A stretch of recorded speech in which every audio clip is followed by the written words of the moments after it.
আপুনি গম পায় নে পাই যে দেশত কিবা এটা হৈ আছে? হা? এতিয়া পৃথিৱীতে ইমান মানুহ মৰিছে, দিনত মহামাৰী হৈছে, খালি পৃথিৱীত মহামাৰী হৈছে।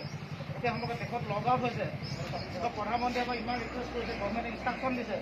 তাৰপাছত আকৌ কিয় ঘৰত ওলাই ঘূৰিছে? কামৰ কাৰণে নহয়। আপোনাৰ নাম মাস্ক আছে, না চেনিটাইজাৰ আছে, মাস্ক আছে, একো নাই। একো শাৰীৰিক মানি নচলে। আহক হাত ধৰক।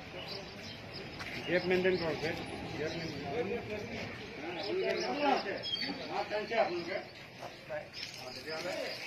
কিয় বাহিৰলৈ ওলাই আহিছে? গেপ মেইনটেইন কৰি থাকক। গম পোৱা নাই নেকি বাহিৰত এনেকুৱা ধৰণৰ মহামাৰী চলি আছে, যাৰ কাৰণে লকডাউন দিছে। ভাৰতবৰ্ষৰ প্ৰধানমন্ত্ৰীয়ে আপোনালোকক এইবিলাক টিভি আৰু মিডিয়াৰ জৰিয়তে আপোনালোকে গম পোৱা নাই নেকি? নাই পোৱা। গম পাইছে যদি কিয় ওলাই নকৰিব আৰু ওলাই নাহিব। কাম নাথাকিলে এনেই ওলাই নাহিব।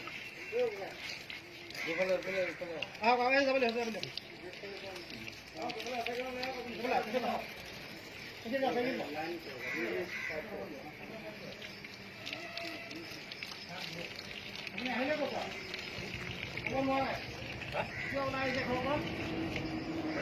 নিৰ্দিষ্ট সময় এটা আছে, সময় উপৰি গৈছে। কেইটা বাজিছে আপুনি গম পাইছেনে?